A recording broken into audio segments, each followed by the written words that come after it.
Good morning बच्चों। आज हम हिंदी व्याकरण पढ़ेंगे। हिंदी व्याकरण पढ़ेंगे शब्द विचार। किसके बारे में पढ़ेंगे? शब्द विचार।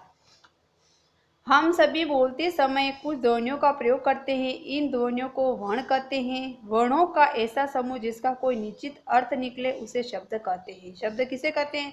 वर्णों का ऐसा समूह जिसका कोई निश्चित अर्थ निकले वह शब्द कहलाते हैं। अतः हम कह सकते हैं कि वर्णों के मेल से शब्द बनते हैं तथा प्रत्येक शब्द का अपना एक निश्चित अर्थ होता है। ये दे रखा देखो, विद्यालय, ताल एक तालाब या जलाशय, लता एक आरोही पौधा या बेल। ऊपर दिए गए उदाहरण से आपको क्या पता चलता है? ऊपर दिए गए उदाहरण से हमें पता चलता है कि प्रत्येक वर्ण का शब्द में से एक निश्चित स्थान होता है। वर्णों का क्रम बदलने से शब्द का अर्थ भी बदल जाता है। अब शब्द किसे कहते हैं वो देखना। एक अथवा एक से अधिक वर्णों के सार्थक समूह को शब्द कहते हैं। शब्दों के भेद के आधार पर कितने प्रकार के होते हैं? 4 प्रकार के होते हैं। उत्पत्ति के आधार पर, रचना के आधार पर, प्रयोग के आधार पर, अर्थ के आधार पर। अब उत्पत्ति के आधार पर शब्द चार भेद होते हैं। उत्पत्ति के आधार पर शब्द कितने प्रकार के होते हैं? 4 प्रकार के होते हैं। तस्म शब्द, तद्भव शब्द, देश शब्द, विदेश शब्द। अब पहला पढ़ेंगे, अब तस्म शब्द के बारे में पढ़ेंगे। वे शब्द जो संस्कृत से लिए गए हैं तथा अपने संस्कृत रूप में ही प्रयोग किए जाते हैं तस्म शब्द कहलाते हैं। उदाहरण के लिए मयूर, कर्ण, हंस, गज, ग्राम आदि। दूसरा है तद्भव शब्द।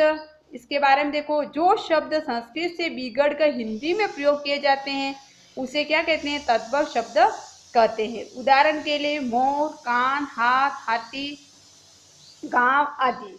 तीसरा है देशज शब्द। अब देशज शब्द में क्या है? जो शब्द हिंदी में प्रयोग किए जाते हैं तथा अपने देश में उत्पन्न हुए उसे देशज शब्द कहते हैं। उदाहरण के लिए रोटी, डिबिया, लोटा, खिड़की, पगड़ी, पेट आदि।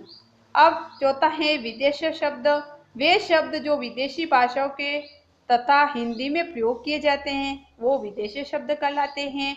उदाहरण के लिए अंग्रेजी में देखो, सिनेमा, स्कूल, मिल, डॉक्टर, मशीन, पुलिस, मोटर। फारसी में आराम, बगीचा, नमक, कागज, ऐनक, किस्सा, शहर।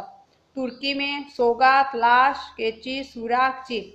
पुर्तगाली में देखो आप बाल्टी, चाबी, फीता, फालतू, ओलपिन। अरबी में देखो अखबार, कागज, तारीख, नुकसान, दफ्तर, इत्र।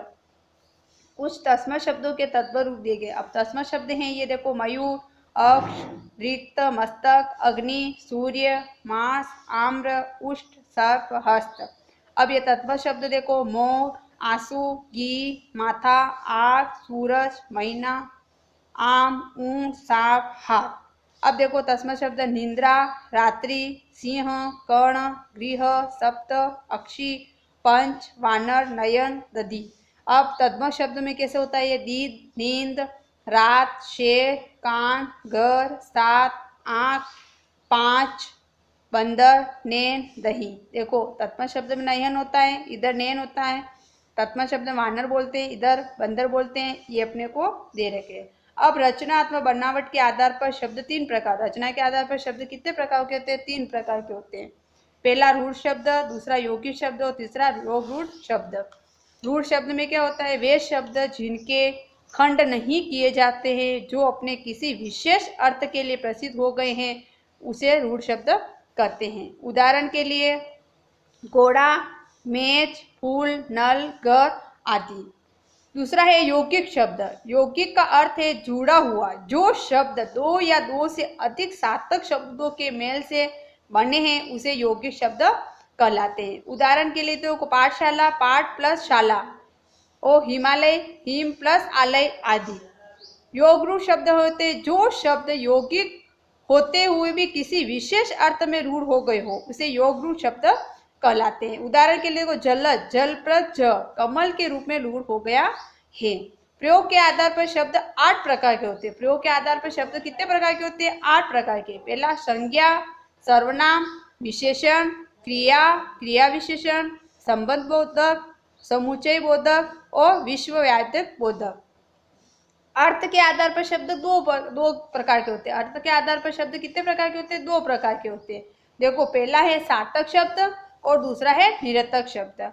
सार्थक शब्द में क्या होता है? वे शब्द जिनका कोई अर्थ निकलता है उसे सार्थक शब्द कहते हैं। वो शब्द जिनका कोई अर्थ निकलता हो वे सार्थक शब्द कहलाते हैं। उदाहरण किताब, लड़का, कलम, रस्सी आदि। और निरर्थक शब्द में देखो, जिन शब्दों का कोई अर्थ नहीं निकलता हो, जिन शब्दों का कोई अर्थ नहीं निकलता वो निरर्थक शब्द कहलाते हैं। उदाहरण के लिए वाना, वल, वाम, आम आदि। ठीक है, ये पार्ट 3 पढ़ना है आपको कंप्लीट।